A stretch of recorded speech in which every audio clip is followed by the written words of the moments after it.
Hello, I'm Dr. Jeff Lloyd from Wales in the United Kingdom, and 25 years ago I first came to Mbale to look for a region that we could twin our town in Wales with.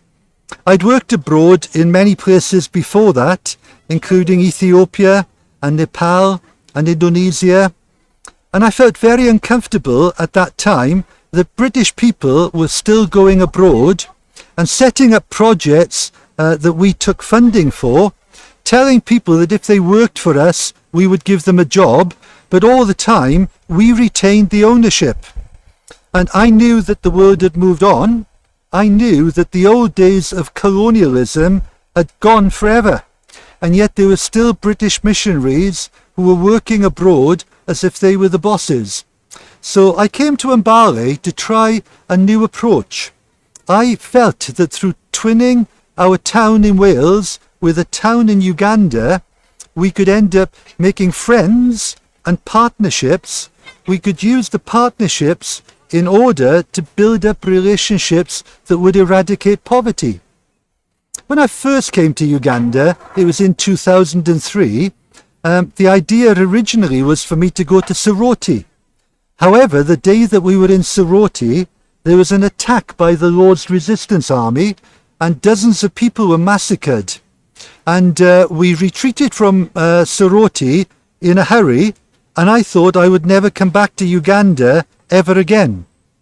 But we retreated from Soroti to Mbale, and just something happened in Mbale that stirred my spirit, and I felt God telling me, this is the place I've been preparing for you. I felt there was something special about Mbale. A lot of it is this incredible scenery that you can see everywhere, but most of it was the people. What I found in Mbale were people that were caring about their own people, setting up non-government organisations, keen to work with others.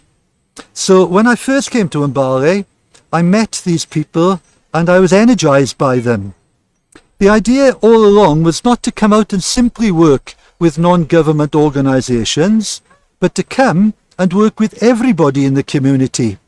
And the key sectors that we first looked for to enter into partnership were the non-government organisations, the government organisations, and the churches. And people told me, you can't do that, you can't mix government and non-government. But I knew that we had to. I knew that government was important. I knew that NGOs were important. So we held a big conference 20 years ago this year. And in that conference, we invited the government ministers, we invited the church ministers, and we invited the NGO leaders. And the only question that we asked is, how can we help you? What would you like us to do here in Mbale? We told them we haven't come with our own agenda. We've come to hear what you want to do, and we will provide people and we will provide resources to help you to do what you're already doing better, more effectively. Our purpose is to help you to combat poverty. Our aim is to help you to eradicate poverty from the Mbale region. And so we agreed with them there that we would start off with healthcare. Now, healthcare is very important to me because I'm a doctor living in the UK. I'm a general practitioner. And in other countries I'd been, I'd seen starvation, I'd seen deprivation, I'd seen poverty. And I knew it should be something that everybody in the world was addressing. It's not good enough to say that we are not Ugandan, therefore we don't care about Ugandan poverty. We had to become involved. And one of the biggest evidences of poverty was the very high infant mortality rate and the very high maternal mortality rate. So taking advice from the government district health officers, taking advice from the NGOs, we thought we would start with healthcare, and we would start training village health workers to provide primary healthcare at village level. This meant that we were addressing the lack of mosquito nets. We were addressing the lack of pit latrines. We were addressing vaccination programs, early identification of malaria and so on. And we set out to train a village health worker in each village across the Mbale region.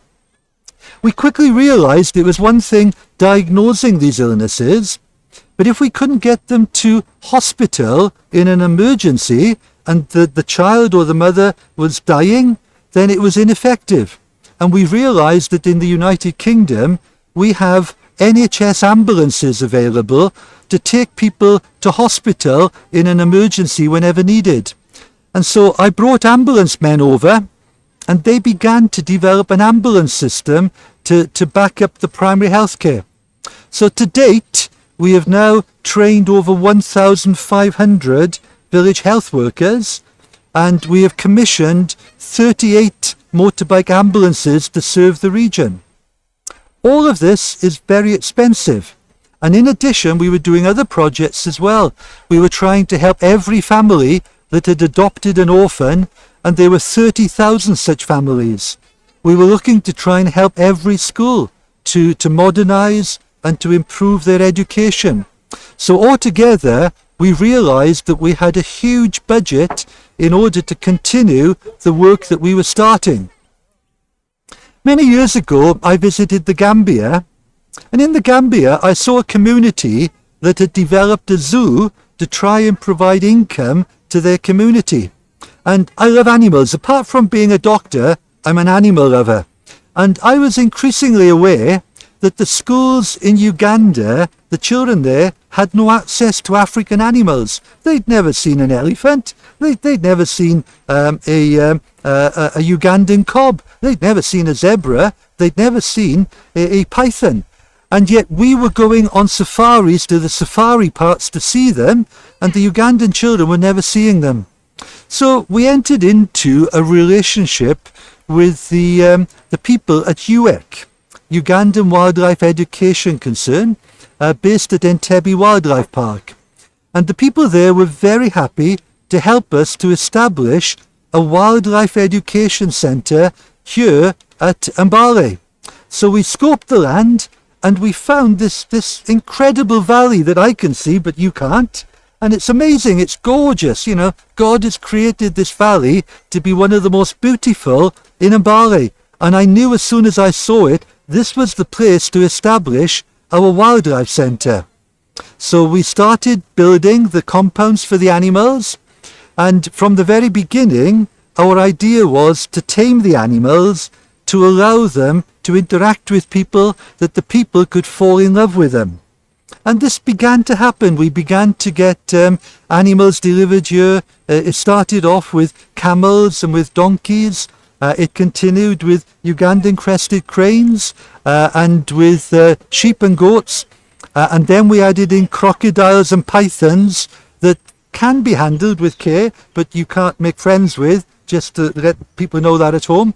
But then we built on that and added in Ugandan cob and finally ostrich. And in no time at all, we had developed a remarkable wildlife centre in this beautiful spot. But we also knew that that wasn't sustainable. We were offering this for school children to come free to see their wildlife, but it wasn't bringing in any income.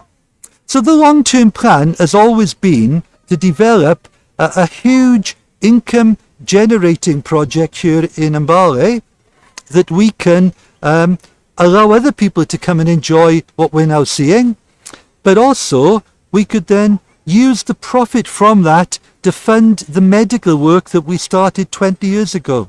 And that is still the foundation principle, that no profit is ever taken out of Uganda, no profit is ever owned by an individual in Uganda. This place is owned by a combination of the churches, the NGOs and the local government, and we've called that Mbale Coalition Against Poverty. Now we think that this is a unique approach in Uganda for the people themselves to own a facility like this, that any money made from it will then continue to support their very own medical work. We realized a long time ago that Uganda is rapidly developing. We realized that that families in Uganda are now wanting to go on holidays. This is a privilege I've enjoyed ever since I was a young boy in Britain. We would go on holidays to our coastline. Now, if you're a family living in Uganda, there are very few places that you can go to take your children for a holiday. So we purposefully set this wonderful place up for Ugandan families to come and stay a few days, to enjoy free access to the wildlife centre, to walk in the hills, and to go to the nearby safari parks as a holiday. So we've built the centre as an eco-lodge rather than a Western hotel. I love African architecture. I think your thatch roofs and the building that you do with brick and mortar and mud is beautiful. So what we did, working with local builders, we began to design this remarkable place Ugandan style.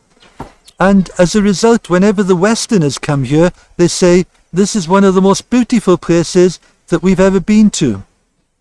So what we've been doing since we opened 2 years ago is expanding the facilities to add on a conference centre. And now we have a conference centre for 150 people to come here and enjoy a conference in this incredible setting. But finally, the ultimate concept that I've developed is that of people mixing with animals. So what we've just completed in the last few weeks are the brand new VIP bandas, which are facing into our safari compound. And it's something I've seen in South Africa, something I've seen in Kenya. I've not seen it anywhere else in Uganda, that you wake up in the morning, you open the curtains, and you look out of your window, and there you've got ostrich, or you've got Ugandan kob walking right in front of your window.